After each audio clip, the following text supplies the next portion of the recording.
Bien, el Señor les sea bendiciendo. Estamos de nuevo en otra lección del libro de los Hechos. En esta lección del libro de los Hechos vamos a estudiar a otro personaje. Cada capítulo nos está presentando personajes interesantes con historias especiales y cómo el Espíritu Santo iba trabajando en ellos de una manera especial y maravillosa.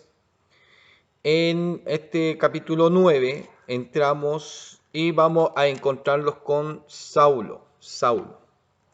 Entonces va a ser bien interesante. Hechos capítulo 9, lección número 18. Lección número 18.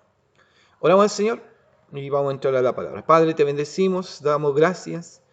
Damos gracias, Señor, por cada día que tú nos das. Damos gracias, Señor, por la salud, por el respirar, por tu bendición, por vivir.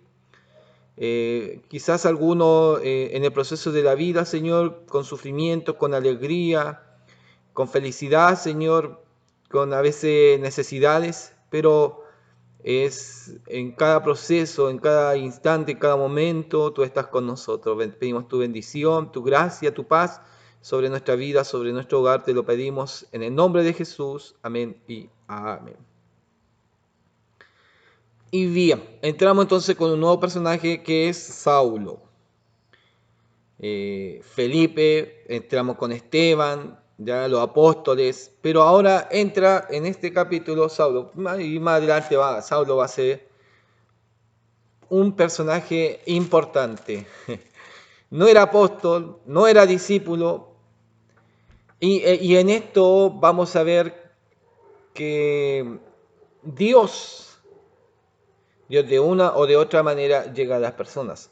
Y no, mire, aquí viene una cosa bien importante. Nosotros no somos los que convencemos a las personas. No le lavamos el cerebro. Algunos dicen, te lavaron el cerebro y todo lo demás. No, no. Hay una evidencia y es bien clara. Saulo nunca tuvo ni un lavado de cabeza que alguien le dijo, alguien estuvo ahí hablando, le metió cosas o lo hipnotizó. En ningún sentido. El Evangelio es algo que cambia aún nuestros pensamientos, nuestra forma de pensar, nuestras ideas, todas nuestras formas. El Evangelio, Cristo, su Espíritu Santo nos convence a la verdad y nos cambia. Y somos testigos evidentes de lo que nos dice, de lo que nos muestra la verdad que nos muestra Dios. Somos testigos evidentes. Vamos a ir. Versículo 1, capítulo 9, versículo 1. Saulo, como curioso, habla de Felipe, pero ahora no, Saulo, respirando amenazas y muertes contra los discípulos del Señor, vino al sumo sacerdote. ¿En dónde está él? Está en Jerusalén. ¿Ya? Acordémonos que estaba por la muerte de Esteban, está en Jerusalén. Si nosotros vamos atrás, a ver. Sí, no marca. A ver, entonces voy a leer de nuevo, hay una ayuda aquí que me marca. Entonces Saulo, respirando amenazas y muerte contra los discípulos del Señor, vino al sumo sacerdote. Al sumo sacerdote. ¿Y en dónde se encontraba el sumo sacerdote? Porque los demás eran sinagogas. El templo donde se encontraba el sumo sacerdote es en Jerusalén. ¿Ya? Y la ayuda me dice, Pablo, sinceramente, él, con sus creencias, con sus convicciones, creía que estaba haciendo lo correcto. Estaba peleando por Dios, estaba trabajando por Dios, su pasión, su amor por Dios era increíble, pero lo estaba haciendo de manera incorrecta. Pablo sinceramente creía que estaba haciendo lo correcto. Algunos celotes del Antiguo Testamento, como Elías, usaron la violencia para purgar a Israel de las religiones falsas. Algunos celotes, como Elías del Antiguo Testamento, usaron la violencia, ¿ya? La violencia para purgar a Israel de las religiones falsas. Eso sale en Primera de Reyes capítulo 18, versículo 40. Entonces Pablo creía que lo estaba haciendo bien. Acordemos que habla del joven Pablo. Y él no se queda tranquilo. Lo que vio que pasó con Esteban, y fue testigo, le pasaron la ropa y él no quiso quedarse ahí. Saulo no quiso quedarse con la idea, no, él quiso ser partícipe de buscar a estos cristianos. Y en Jerusalén yo creo que activó muy fuertemente y verazmente que los arrastró, los tomaba, los pescaba, los llevaba a la cárcel. ¿Ya? A ver qué dice. Si yo retrocedo unos capítulos, bien, acá aparece. En el capítulo 8, versículo 3. Y Saulo asolaba la iglesia entrando casa por casa, arrastraba a hombres y a mujeres y lo entregaba a la cárcel. ¿Dónde pasaba esto? En Jerusalén. Entonces todos los que están en Jerusalén tienen que ser dispersados. Acordémonos que Felipe va ¿a dónde? A Samaria, ¿no es cierto? Pero Pablo no se queda ahí, sabe que hubo una dispersión y muchos se le arrancaron. Entonces está diciendo, tiene una idea bien lógica, Saulo en ese instante, los que se arrancaron, los que fueron, van a seguir predicando y anunciando de Jesús. Tenemos que alcanzarlo para frenar esto. Entonces él va a irse donde quizá otros no llegan, a regiones muy distantes, muy distantes. Yo estaba viendo el mapa porque después habla de que pide para la sinagoga de Damasco. Y si usted ve el mapa, el último mapa que aparece en la Biblia, atrás de los mapas, Palestina durante el tiempo de Jesús, está Jerusalén, ya está Jerusalén, y ¿dónde está Jerusalén? Aquí, está en el de los números que aparece en el 4b.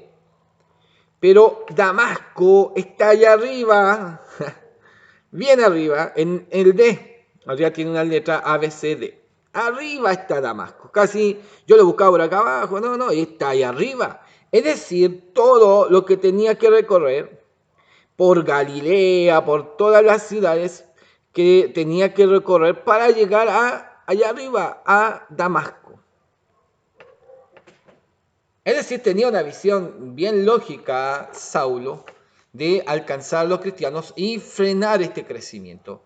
Y buscar un ejemplo, una palabra, de buscar a los herejes, a estos que están yéndose contra la voluntad del Señor. Era celoso en ese aspecto. Tenía sus convicciones, quizás con su enseñanza del judaísmo, muy arraigadas, que no permitiría que esto explotara. Y era joven. Los jóvenes son impulsivos, sí. ¿ya? Cuando otros no hacen nada, ellos quieren hacerla todo. Y cuando ven todo mal, ellos pescan su idea. Oiga, y nos falta alguien que le diga cosas, y ellos también agarran fuerza y quieren cambiar al mundo entero. Entonces, él quiere tomar esa decisión de ir allá, a Damasco.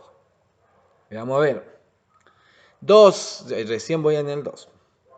Le pidió cartas a quien, al sumo sacerdote, y le pidió cartas para la sinagoga de Damasco, a fin de que si hallase algunos hombres o mujeres de este camino, porque así se le conocía, no como, aparte cristiano, por Cristo, pero se le marcaba como los del camino.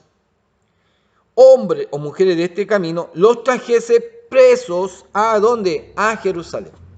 Es decir, iba a pasar pueblo por pueblo buscando hasta llegar allá a Damasco. Y de Damasco iba a traerse a los prisioneros a Jerusalén. Oiga, era un lío. Tarea, y el problema es que él se ofrece, respirando aún amenazas y muerte. Eso es lo que hacía Saulo, respirando amenazas y muerte contra los discípulos del Señor. No solamente la idea de encarcelarlos, sino estamos hablando de muertes. Si no quieren o se colocan violentos, había que liquidarlos. Y pidió cartas para la sinagoga de Damasco. No se las pasaron. Pidió. Yo me quiero colocar una tarea grande, esto no puede quedar así, vimos lo que estaba pasando, hemos limpiado a Jerusalén, pero arrancaron, tenemos que ir a buscarlo. Y él va en esta misión propia, esta decisión propia, pide carta para ir a las sinagogas y traerse a los presos, ¿a dónde? A Jerusalén. ¡Wow! Pablo sinceramente creía que estaba haciendo lo correcto, ¿no es cierto? Bien, vamos al otro. Más yendo por el camino, aconteció que al llegar cerca de Damasco, repentinamente le rodeó un resplandor de luz del cielo. Todo este trayecto desde Jerusalén hacia Damasco, no sé cuánto tiempo se habrán tomado, una semana, mes, semana podemos decir, porque el trayecto era bien, bien largo. Y todavía ni llega a Damasco, mas yendo por el camino aconteció que llegar cerca de Damasco, repentinamente, ¿qué apareció? Le rodeó una luz, le rodeó una luz del cielo. Y cayendo en tierra oyó una voz que le decía, Saulo, Saulo, ¿por qué me persigues? Muchos hablan del que se cayó del caballo y todo lo demás, pero dice que cayó a tierra. ¿Ya? Uno puede ir parado y cae a tierra. También puede ir arriba de un asno y cae a tierra. Puede ir arriba de un caballo o un camello, cae a tierra. Hasta arriba de un carruaje, estos carros que lleva el hombre, cae a tierra. Cae a tierra Saulo. ¿Por qué aparece algo sorprendente? Quizás algo quizás nunca lo habían visto. Nunca habían tenido esta experiencia curiosa o especial o sobrenatural. Que aparece esta luz, el resplandor, le rodeó un resplandor de luz del cielo. Cayendo a tierra, oyó una voz que le decía, Saulo, Saulo, ¿por qué me persigues? ¡Wow! No había nadie, era la luz, o la luz, no sé si se podía ver la imagen de alguien a través de ese resplandor. Saulo, Saulo, ¿por qué me persigues? La ayuda. Saulo no estaba solamente persiguiendo gente, se estaba oponiendo a Cristo. Saulo no estaba solamente persiguiendo gente, se estaba oponiendo a Cristo. Curioso,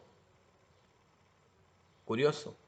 Quizás cuántos hermanos viendo a este joven que era impulsivo, que era agresivo, que era una amenaza para la iglesia. Señor, te pedimos, aleja a Saulo, llévalo para allá, Señor, cúbrenos, guárdanos de este hombre, que este hombre no te ama, Señor, no sé, castígalo, no sé, haz tu voluntad en él.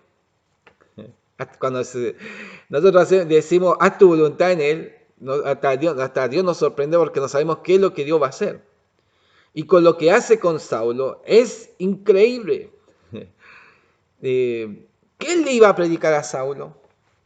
¿Quién de todos aquellos, mire, de quién de todos aquellos que fueron arrastrados, hombres y mujeres arrastrados a la cárcel, sacados de sus casas? ¿Quién de ellos le iba a predicar a Saulo? Estaba difícil predicarle a Saulo. Y que Saulo se convirtiera así, instantáneamente. Hermano, Saulo se convierte al Señor en una conversión tan increíble que esto de conversar puede ser, 5 minutos, 10 minutos, no sé. Pero alguien tan duro y tan tenaz que es contra la iglesia, que cambie sus pensamientos, su idea, su propósito, porque era su propósito, en minutos cambió absolutamente su decisión. De ser perseguidor va a ser perseguido. De ser un enemigo, ahora va a ser parte del cuerpo de Cristo. Entonces uno dice, ¿cómo puede ser? Es que Dios es el que cambia la vida. A veces nosotros nos encontramos con gente que es muy reacia, gente que es muy porfiada, gente que, oiga, y a veces luchamos, ese es el problema, luchamos para convencerlo. Cometemos errores, no tenemos que luchar, no tenemos, a ver, en nosotros, no está la victoria en nosotros, en Cristo está la victoria. En el Señor está la victoria. Él es el que convence al mundo de pecados, es el que transforma la vida. Y a nosotros se nos olvida eso. A veces queremos ayudarle a Dios. Nosotros somos los que proclamamos la palabra. Pero dice que su palabra nunca vuelve vacía. Pero es el Espíritu Santo que coloca sus palabras en nuestros labios. Y va a llegar a ese corazón. Y muchas veces son plantadas semillas. A veces queremos que haya una reacción rápida, fuerte. No lo va a haber. Dios de uno o de otro, a ver, en Saulo, una conversión en 5 minutos, hablemos. 5 minutos cambió un hombre. En otros, es un proceso, Dios hace un proceso más lento y no sé por qué. Y a veces no son tan duros, pero lo hace más lento y uno dice, pero ¿por qué, Señor, no trataste más rápido? Pero en la voluntad de Dios en ese sentido. Así que vamos viendo ese proceso y vamos entendiendo qué es lo que Dios va a hacer. Entonces, Saulo, Saulo, ¿por qué me persigues? 5. Él dijo, ¿quién eres, Señor? Él dijo, ¿quién eres, Señor? Y le dijo, yo soy Jesús, a quien tú persigues. Dura cosa te es dar coces contra el aguijón. Yo siempre pensaba que el aguijón era la lanceta. Era la lanceta. ¿Quién? Entonces, yo soy Jesús, a quien tú persigues, dura cosa es dar coces contra el aguijón. Por eso cuando uno piensa este aguijón, claro, yo siempre pensaba, pero la ayuda acá me marca. El aguijón es una vara aguzada en la punta que sirve para azuzar a una pareja de bueyes. ¿Se da cuenta? A veces la pican porque se ponen medio porfiados. ¿Ya? Y a los bueyes para azuzar una pareja de bueyes. Esto sugiere que ya Pablo sentía algunas preocupaciones por las terribles cosas que estaba haciendo. Señor, yo estoy trabajando por ti, pero parece que se me está pasando la mano, parece que lo estoy haciendo mal. Algo estaba pasando en Pablo. Se estaba dando cuenta que algo estaba haciendo mal, ¿no es cierto? Estaba dando coces, dura cosa te es dar coces contra el aguijón. Él, temblando y temeroso, dijo, Señor, ¿qué quieres que yo haga? Y el Señor le dijo, levántate y entra en la ciudad y se te dirá lo que debes hacer. Cambió y se sometió y creyó. ¿Qué cosa? Levántate y entra en la ciudad y se te dirá lo que debes hacer. No vas a ir a la sinagoga. No vas a llevar esta carta al sacerdote de aquella sinagoga. No, ahora yo te voy a decir qué es lo que debes hacer. Y los hombres que iban con Saulo se pararon atónitos. También parece que cayeron, oyendo a la verdad la voz, mas sin ver a nadie. Entonces Saulo se levantó de tierra y abriendo los ojos no veía a nadie. Así que llevándole por la mano le metieron en Damasco, donde estuvo 3 días sin ver y no comió ni bebió.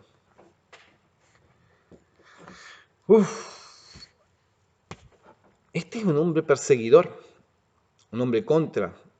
Y aquí esto es lecciones para nuestras vidas. Muy clara lección para nuestra vida. No peleemos contra los que pelean contra el Evangelio. No. Dejemos siempre la voluntad de Dios. Dios quizás quiera hacer una misericordia. Y quizás ese personaje, ese hombre que es tan brutal contra sus palabras, contra la iglesia, puede ser un hermoso predicador. A veces hay familiares que se oponen muy firme a a nuestra visita, a nuestro ir a la iglesia, y se opone, y hacen risadas de nosotros, chistes de cuando vamos a la iglesia, y nos colocan nombre y sobrenombre. Pero dijimos que Dios obre. Señor, te entrego en tus manos. Y cuando abren, y quizás todo lo que te están diciendo, Dios te escuche y tenga misericordia de ti. ¿Ah? Y veamos qué plan tiene Dios contigo. Voy a ver qué es lo que Dios va a hacer contigo. ¡Wow! Y ellos se quedan callados porque saben que algo Dios va a hacer. ¿Qué Dios va a hacer conmigo? Bueno. Tú solo lo estás pronunciando, tus palabras te están casando. Ahí vamos a ver qué es lo que Dios va a hacer contigo. Eso es interesante. Cuando nosotros no, hermanos, cuando nosotros no peleamos o luchamos y sufrimos por convencer a alguien. No. Es Dios es el que los convence. Nosotros solamente debemos de orar para que Dios obre de alguna o de otra de maneras en misericordia. Es tan increíble que a veces aquí a Saulo por el camino, una luz. A otro Dios le habla en sueños. A otro Dios a veces le habla en una radio. A veces ellos escuchan a veces la voz audible del Señor. Testimonios de manera que son increíbles, hombres que nunca esperábamos que llegaran a la iglesia y llegaron. Hombres con vicios, hombres con situaciones terribles, pero se han convertido, aún sus familias y los que lo conocieron no pueden creer quién es. Y dicen, no, yo no creo, va a durar poco. Y cuando lo ven que sí, no, algunos creen en el Señor por el testimonio y lo que sucede en ellos. Así que nuestra forma de pensar es que Dios es el que convence y Dios es el que cambia la vida. Una de otra manera, Dios cambia la vida. Así que ahí vamos a dejar esta lección número 18. El Señor les sea bendiciendo y sigamos estudiando la palabra de Dios.